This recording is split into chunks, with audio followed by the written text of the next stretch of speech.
Bonjour, dans cette vidéo, nous allons voir quelques fonctionnalités de base de Word. Donc je sélectionne un document vierge et on va se consacrer principalement à l'onglet Accueil. Voilà, donc l'onglet Accueil va nous permettre de gérer un petit peu tout ce qui est police d'écriture, la notion de paragraphe et le style de texte. Donc par exemple, si je tape un texte, voilà, je vais avoir donc la possibilité de faire un petit peu ce que je veux avec ce texte. Donc ici, je suis par défaut en calibri de taille 11.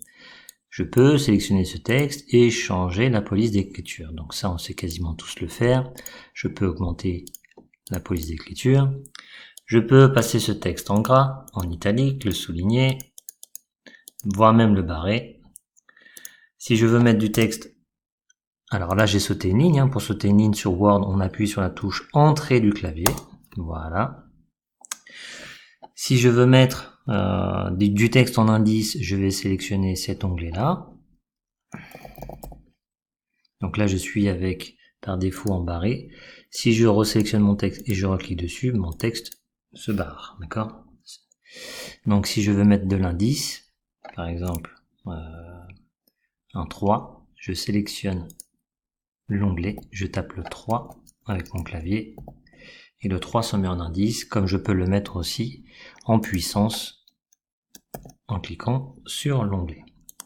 Voilà, donc on peut aussi faire du texte en relief. Ici, c'est le fond du texte sur lequel on peut interagir. Voilà. Ici, c'est uniquement le texte qu'on peut changer de couleur. Donc, vous sélectionnez, vous choisissez la couleur que vous souhaitez. Voilà, j'efface tout ça.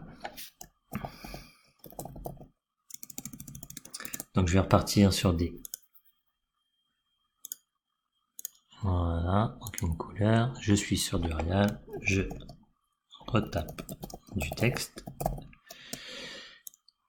Et on va voir maintenant comment faire pour gérer un petit peu tout ce qui est paragraphe et puce. Donc si je tape sur Entrée et que je veux recopier ce texte, alors le même texte, je fais un clic droit et je peux faire Copier. Voilà. Ensuite je vais en dessous, je peux faire Coller. Voilà. Si je veux faire avec les touches du clavier, j'ai la même manipulation qui est possible. Je fais CTRL-C. Donc CTRL plus C. Voilà, que je vais sélectionner. Et je vais, si je veux le coller, j'appuie sur CTRL plus V du clavier pour le coller. Voilà, je peux en faire plusieurs. Vous voyez, simplement en appuyant sur les touches. Donc ça, c'est les raccourcis touches. Ce qui va nous intéresser ici, c'est aussi la possibilité de créer des puces. D'accord? Si vous faites un rapport de stage, vous avez la possibilité d'incrémenter une première partie, d'incrémenter une deuxième partie, et ainsi de suite. Vous avez compris le principe. Donc, différentes puces, soit c'est des formes de puces, soit c'est de la numérotation, avec le format que vous désirez. Possibilité d'augmenter le retrait, faire des alinéas, voilà. Donc les alinéas sur une feuille, sur un fichier Word, ils se font principalement avec la touche tabulation. Tabulation, la touche tabulation, c'est la touche avec les deux flèches. Une qui va à gauche, l'autre qui va à droite, à gauche du clavier. Si je fais une tabulation, vous voyez, j'ai un alinéa, j'augmente le retrait. D'accord? Voilà. Si je veux taper du texte, par exemple, ici dans cette zone-là, et que plutôt que de déplacer le curseur avec la touche alinéa, la touche tabulation, pardon, c'est pas très esthétique. Donc vous avez plusieurs possibilités. Soit vous cliquez sur la règle en haut et vous positionnez une puce. Donc en cliquant tout simplement, si je veux que mon texte commence ici, je positionne une puce. Vous voyez, la puce est apparue.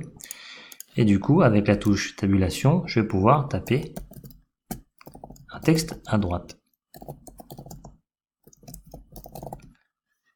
Si ça ne vous convient pas, parce que si je fais entrer ici, qu'est-ce qui se passe? Regardez bien, ça me fait sauter une ligne.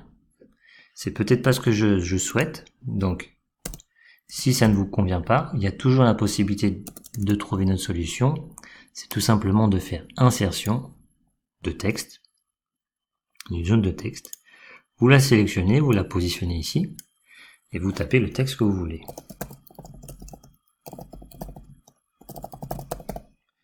Attention à respecter la police. Là, la police, elle a dû changer. Vous voyez, je suis en colibri. Si je veux du Arial, on va se le laisser en colibri. On va avoir une petite fonctionnalité différente, celle du pinceau, pour recopier la mise en forme. Donc ici, si je veux positionner mon texte, je vais pouvoir le mettre où je veux. Je vais vouloir enlever l'encadré. Donc je le sélectionne. Ici apparaît un outil mise en forme, format. Je vais pouvoir, donc, ça c'est le remplissage de la forme, je la veux, donc moi, aucun remplissage. Et je vais enlever les bordures. Donc le contour de la forme, je vais mettre sans contour. Et là, ma zone de texte, je peux la déplacer où je veux. Voilà. Donc vous voyez que le texte est différent entre les deux. Si je veux conserver ce texte-là, je le sélectionne, la forme, je sélectionne la forme, j'appuie sur le petit pinceau ici, et ça va reproduire la forme dans le texte ici. Regardez bien, il va changer, je le lâche, vous avez le texte qui a pris la même forme qu'en haut. Voilà, donc différents outils pour personnaliser un petit peu une page avec l'onglet accueil. Possibilité donc enfin de gérer votre style d'écriture. Voilà. Si vous voulez taper un titre, par exemple, ou alors même si cette ligne-là vous voulez la faire passer en titre, on vous propose par défaut ici des titres 1, des titres 2, vous voyez l'incidence, si vous appuyez sur les titres 1, l'incidence que vous pouvez avoir. Donc ça, la palette ici n'est pas forcément très riche. Si vous voulez changer de thème par rapport à cette palette, il va falloir passer dans l'onglet, que je me trompe pas, création. Il faudra changer les thèmes ici qui sont proposés. Par exemple, choisir un thème badge, voilà, avec la forme que vous désirez, par exemple ici. Ça, c'est sympa, voilà. Du coup, une fois que vous l'avez sélectionné, vous revenez à l'accueil. Ici, on vous propose un nouveau menu de titre. Vous cliquez, ça prend directement la forme du thème que vous avez précédemment sélectionné. Donc ça, c'est du titre 1. Si je veux du titre 2, ça se met par défaut. Vous voyez, il y a juste à sélectionner et à cocher. C'est quand même assez intéressant. À vous de jouer pour la personnalisation de vos documents.